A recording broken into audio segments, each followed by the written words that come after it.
Assalamualaikum warahmatullahi wabarakatuh. Before you continue this video, I'd like to tell you that the second volume of our art book, the Book of Illustrated of Quran, can be ordered right now. You can support us by buying this book for your niece and nephew.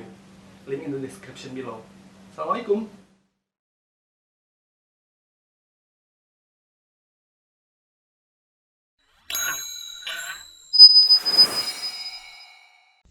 Building the emotional block is very crucial.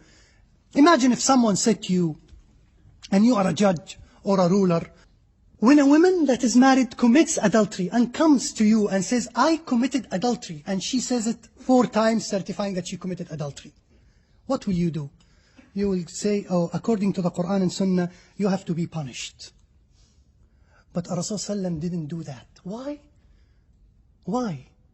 Because of the child. Brothers and sisters, please imagine that child that will never see his mother again. That child that when he reaches the age of 3 or 4 or 5, his mother will be dead. Yet, these couple of years are important and extremely significant, that he lives with his mother, that he is being breastfeeded by his mother, cuddled by his mother, embraced and kissed and loved by his mother that is going to die soon. Could you imagine that? This mother could have run away when she was released.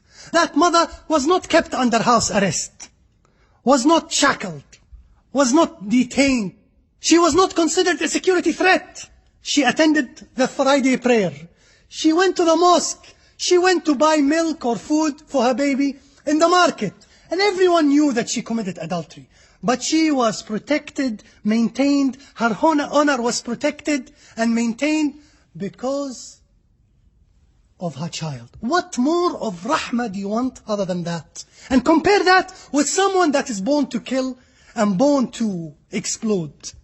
This is someone who committed adultery. This is not someone who was worshipping Allah 24 hours. No, committing adultery while married.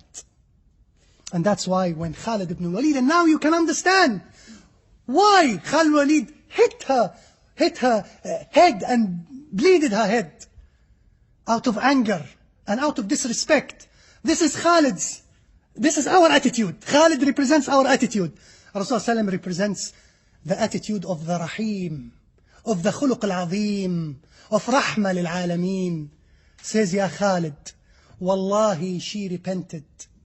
So much so that if her repentance was made like a blanket or spread over the heads of all the companions, we are talking about over 2,000 companions, it will cover them, including you, Khalid. We always focus on the mother in that incident. But what can we think about the child? Can we, brothers and sisters, and this is the final comment I'm going to make on this incident, can we think about this child when he grows up? How much he will love Rasulullah because he spared him, his mother, for 3 or 4 years for her to rear him? Won't he remember his mother as someone that repented before she died? Imagine this child growing up with the rest of the children, and the children knowing his story. Do you think that they will look disrespectfully at him, or they will respect him and love him and compensate the loss of his mother? And the mothers of these children will love him more and will care for him more because his mother used to be a pious lady and she repented before she was dead. Have you ever thought about this? Have you ever thought of extrapolating incidents that are not necessarily and categorically mentioned in the hadith, but are natural to anticipate? I urge you to think about Islam like this, and I urge you to think about hadith like this, and I urge you to think about your heritage like this, because wallahi, if you think about it like this, you will become more rahim, and more soft, and more tender. If not with your child because you are not married, at least with your father, and with your mother, and with your sister, and with your brother, and with the entire humanity. This is rahmah of Ar-Rasul Sallallahu Alaihi Wasallam.